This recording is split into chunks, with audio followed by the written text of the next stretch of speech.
سلامونه لیدونکو، هیله ده چې روغ او جوړ به وئ. ستاسو د روغتیا او سلامتیا په هیله راځو د اکسل درسونو ته. په تیر درس کې موږ د ټکس برخه ویلې وه مکمل.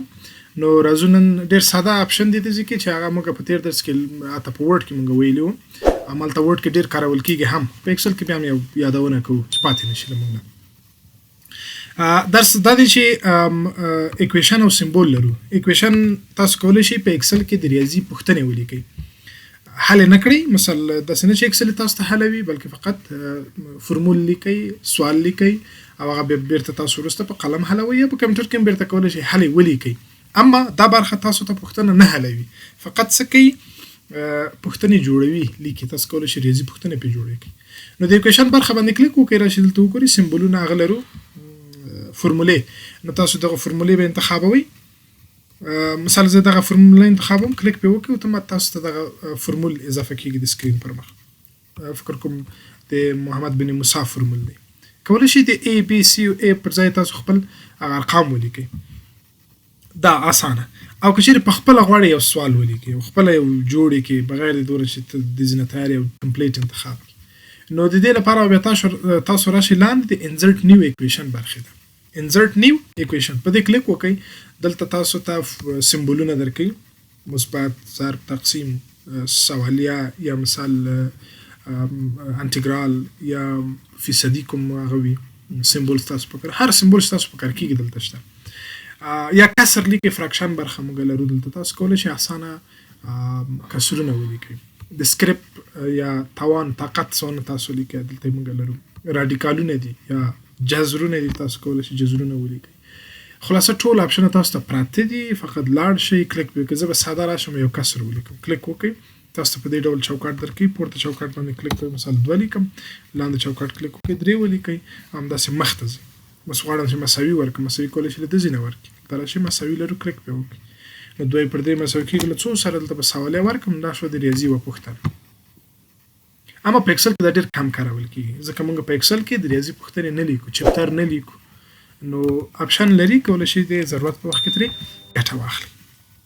بل څه چې لرو هغه په انزرټ کې د سمبول برخه ده، چې سمبول نښې نښانې دي ستاسو په کار کېږي، کولی شئ هغه وکاروئ.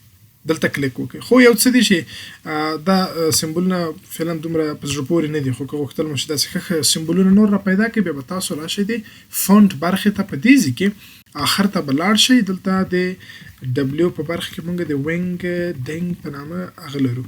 دغه دی وینګ ډینګز، وینګ ډینګ 2 دی، 3 دی، خو دغه اول انتخاب کړئ. نو دلته موږ ته ډېر ښه سمبولونه راوړي. دا سمبولونه تاسو کلیک پرې وکړئ، انزرټ ورته ووایي، کلیک پرې وکړئ، انزرټ ورته ووایي. په دې شکل بیرته کلوز دلته اضافه شو.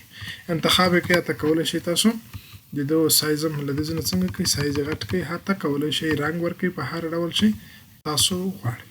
نو دا د سمبول برخه شوه چې تاسو کولی شئ سمبول اضافه کړئ په دې ډول. او دا په ټوله کې د انزرټ ټب مکمل اکویشن سره له سمبول شو.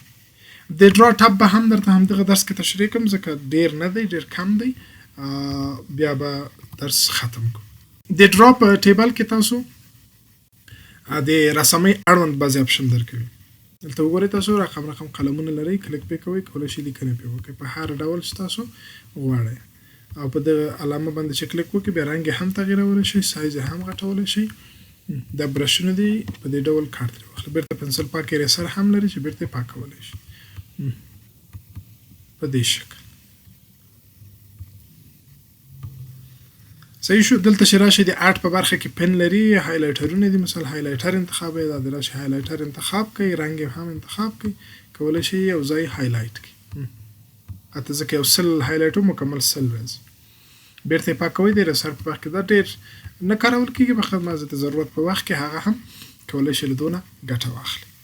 انک ټو شپ دی، مثال دا که تاسو فعاله کړل، ځکه کوم قلم انتخاب کوم، انک ټو شپ دغه یو سره فعاله کېږي، ټولو سره نه فعاله کېږي، فقط محدود یو هغه سره فعاله کېږي. لکه دا انک ټو مات شو. دلته کولی شئ هماغه د ریاضي پوښتنې چې وخت ما لیکلې دلته یې هم تاسو ولیکئ. مثلا زه 2 پر 3 لیکم، دلته به مساوي ورکم په دې شکل، او دلته به هم سوالیه ورکم. دا چې سوالیه نه پېژنئ نو تاسو به سم دقیق دا لیکئ. دا انک ریپلی د چې کله کوم کار مخ ته وړي هغه تاسو ته د تکرار په شکل کې که زه راشم د قلم یو څه وکاروم برش داسې بیا چې کله په دې کلیک کوئ هغه تاسو ته د ویډیو په شکل ښیي ده د کارونه کمه ده نو فقط غوښتل مې تاسو ورسره یو ځل اشنا شئ نو دا د نن ورځې درس تر بل درسه مو الله مل شي